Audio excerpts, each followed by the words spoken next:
This is Rob Z Radio. That's right. Welcome to the podcast, Creating Superheroes. This is the blueprint. This is the format we're going to roll with from episode 400 here on out. Now on episode 400, I promised you I was going to come back and I was going to give you, and I'm talking to you specifically. I know I can't see you, and I know there might be lots of you listening to this, but everybody can connect with what I'm about to tell you because I want to tell you how I found my superpowers. I want to help you find yours. So what I'm going to do on these episodes is I'm going to reference back to episode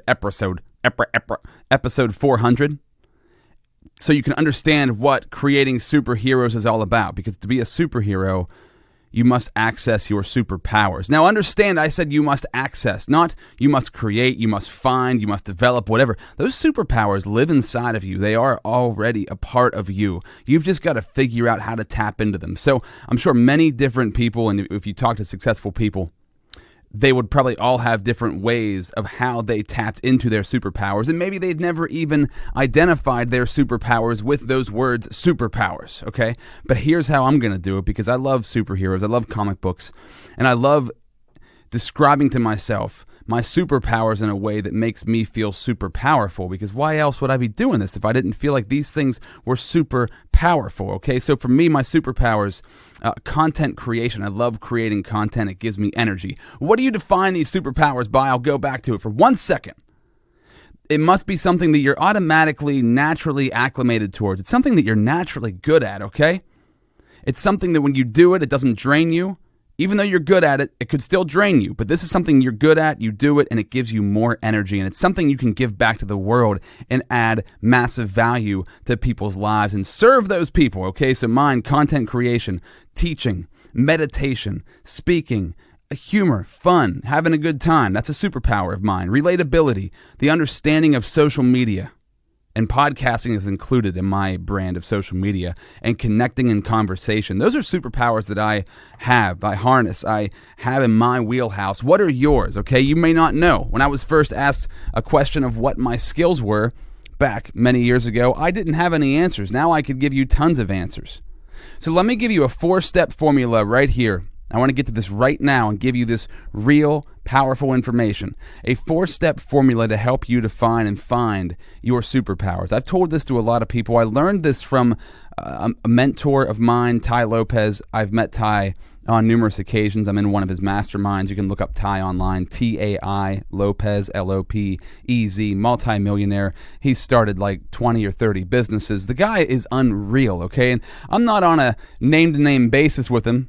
He definitely knows my face, but he introduced me through one of his video series. He has tons of video series out there, but one of them really spoke to me, and it's this 4-part quadrant that I'm going to pass on to you. I've tweaked it a little bit for myself so that it relates more to me, and hopefully it'll help you to define your thing as well. Let's go with number 1 on the list. These 4 things will help you create and find, or help you find. It's already there. Your superpowers are already there. Help you find them. What have you done for the last 10 years? So what is something that you've dedicated a decade or more to, okay? It could be work-related. It could be hobby-related. Something you spend a lot of time on. Something you think about all the time. It's like no matter what you're doing, you can't get this other thing off your mind. Where is your expertise at? What industry is that expertise in? That's question number 1. So for an example, for me, what have I done for the past decade? Well, create content. I've been in radio broadcasting for 20 years. I've been doing this podcast for 4.5 years.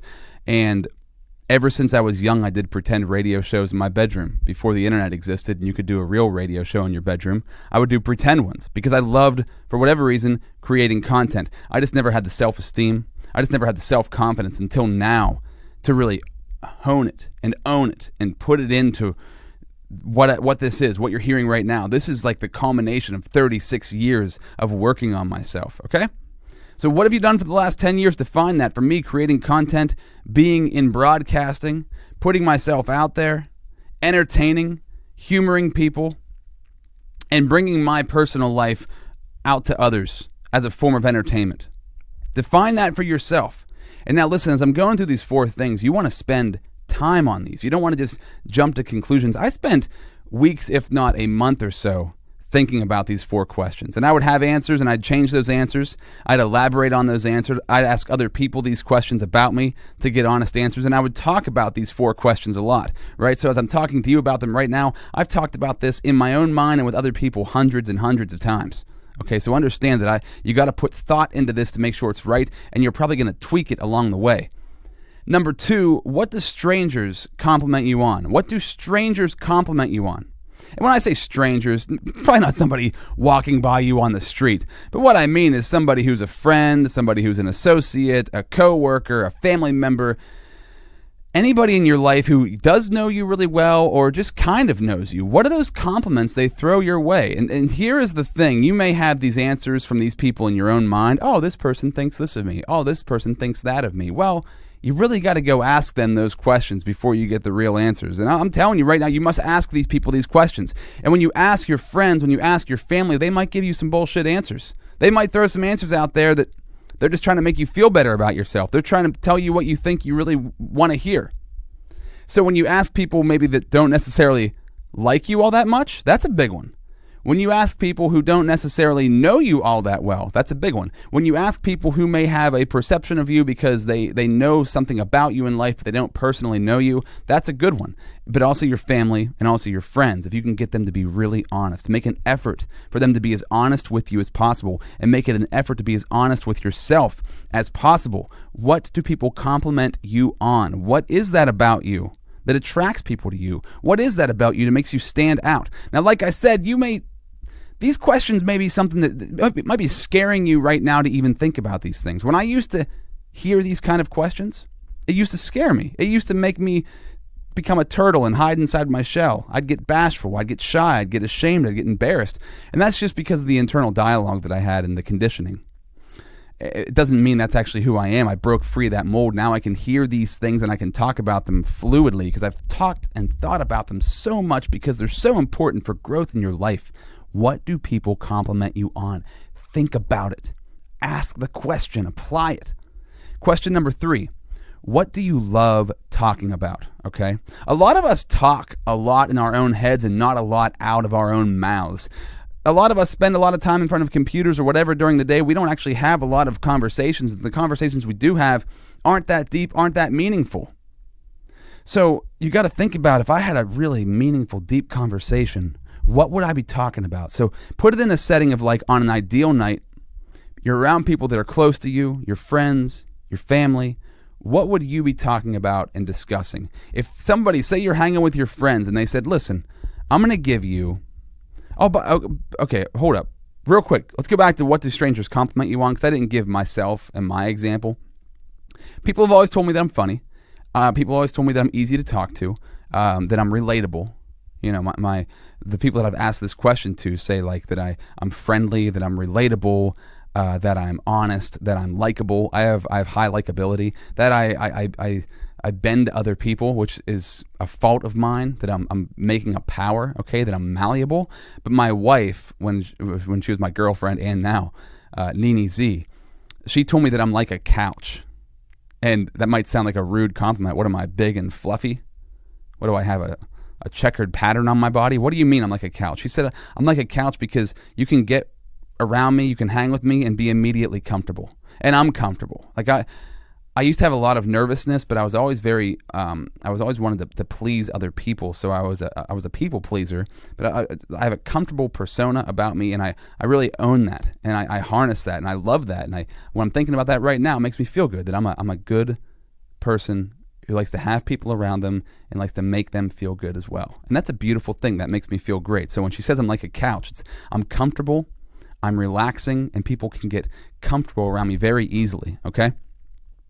Let's dive back into question number 3. What do you love talking about? So if you had that opportunity, it's a Saturday night with your friends, you're with your family, and they looked at you and they said, listen, I'm going to give you a chance. We're all going to give you a chance to talk about whatever you want for the next 2 hours. You pick the subject and we'll talk about that for the next 2 hours. What would that subject be? Think about that. Your friends, your family, people you love being around are giving you an opportunity to talk about whatever, and they'll follow along in that conversation. What would you pick? And here's what you got to think. It's like something that you have a lot of information about, right? Number one, if you're going to talk about something for several hours, you've got to have a lot of information on that thing, and you've got to have a hell of a lot of passion for that thing, because it's one of those things that when you talk about it, and as I'm talking about this right now, I'm getting this feeling inside of me. That feeling rises up. It's the energy through your prana tube. And if you want to look that up for yourself, you can. I'm not going to get metaphysical or anything on you right now. But what I'm going to say is that you feel that energy rising up through your body when you talk about that thing. It just lights you up.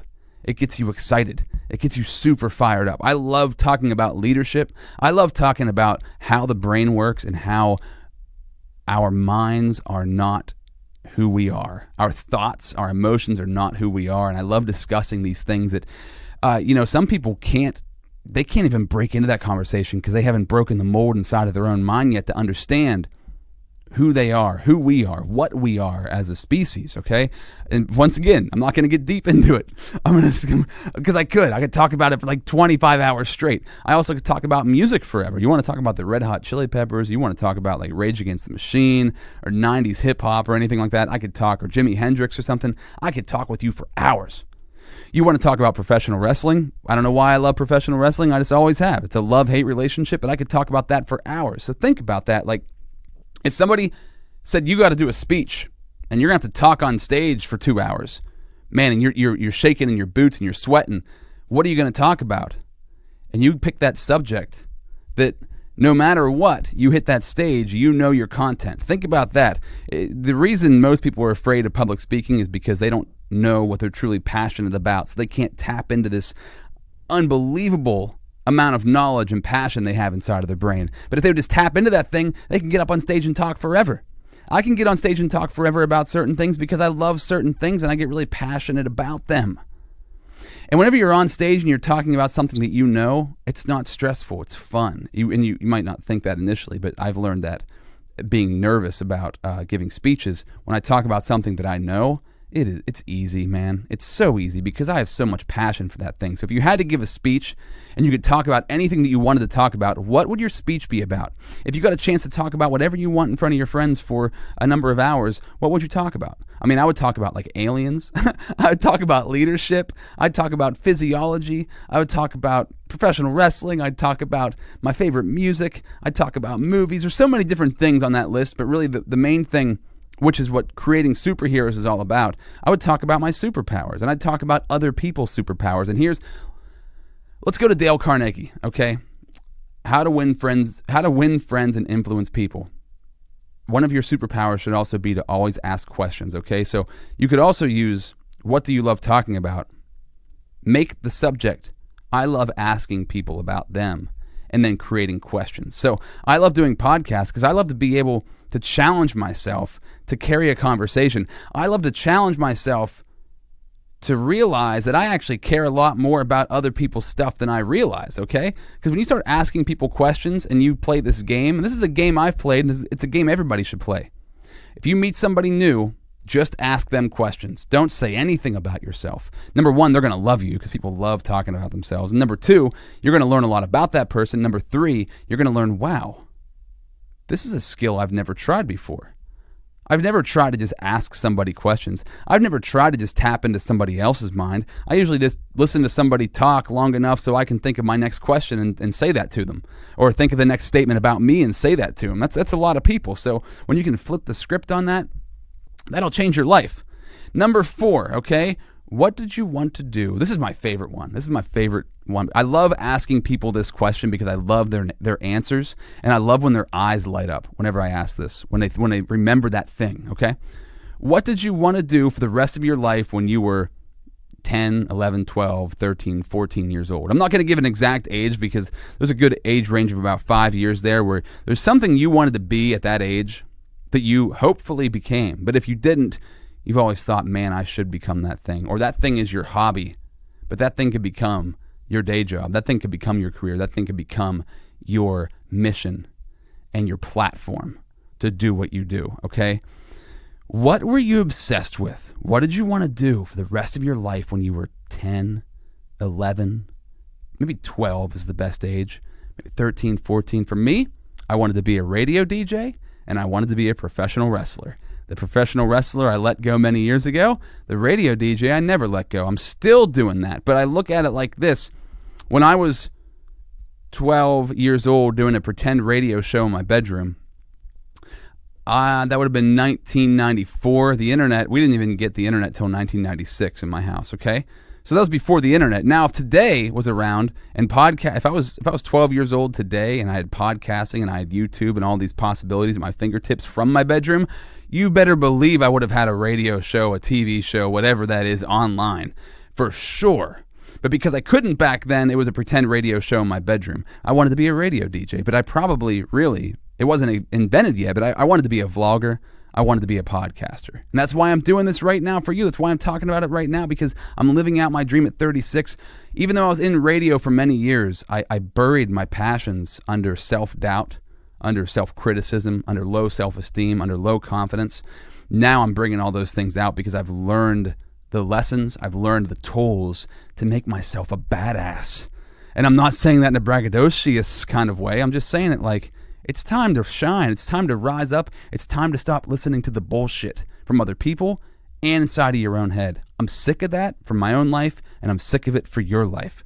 So apply this, because when you were 12 years old or whatever that age was, you were confident that you were going to become that thing. Before the world started to beat you down and other people started to put it in your head that you couldn't do these things, you had dreams. What were those dreams? What did you want to do when you were a prepubescent?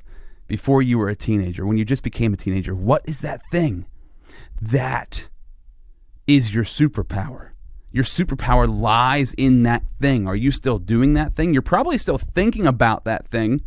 You probably just buried it under life. You've buried it under bills, mortgages, kids, a job, all that stuff, bank loans and student loans and car payments and your friends, their opinions and your parents' opinions and society's opinions and all this shit, man. You've buried gold. You've buried your superpowers under those things. It's like kryptonite pushing down. Break that off and tap into whatever that is inside of you. And I know it's there. And hopefully while you're listening to this in your headphones, you can hear it coming through me, and hopefully it's going into you. If you need these 4 questions, they will be in the show notes on this episode. But listen, what have you done for the last 10 years, the past decade? What have you been devoted to, either working or hobby-wise? What do people compliment you on? Strangers, friends, associates, family members, coworkers. What do they compliment you on? People who don't like you. Ask them. You could even break a bad relationship. Turn it into a good one by asking a question like that. What do you love talking about? If you had the opportunity to talk about something, what would you pick? And what did you want to do when you were, an adolescent? Those 4 questions right there, after, a couple of months of me thinking about them, helped me to form where I am right now. Helped me to form the concept, episode 400, the rebirth of this podcast, because it's a mission and I believe in it. You can hear my voice that I believe in it, and I know you can hear it because I can feel it coming through me. What is your superpower? I shouldn't say what. How, there's more than one. You probably have a few, half a dozen to a dozen. Tap into those. Write those questions down, those 4 questions I just gave you, and think about them every day. Look at them in the morning. Question them. They're going to make you feel defeated at first, but as you tap into them, they're going to make you feel stronger. They're going to make you feel bigger.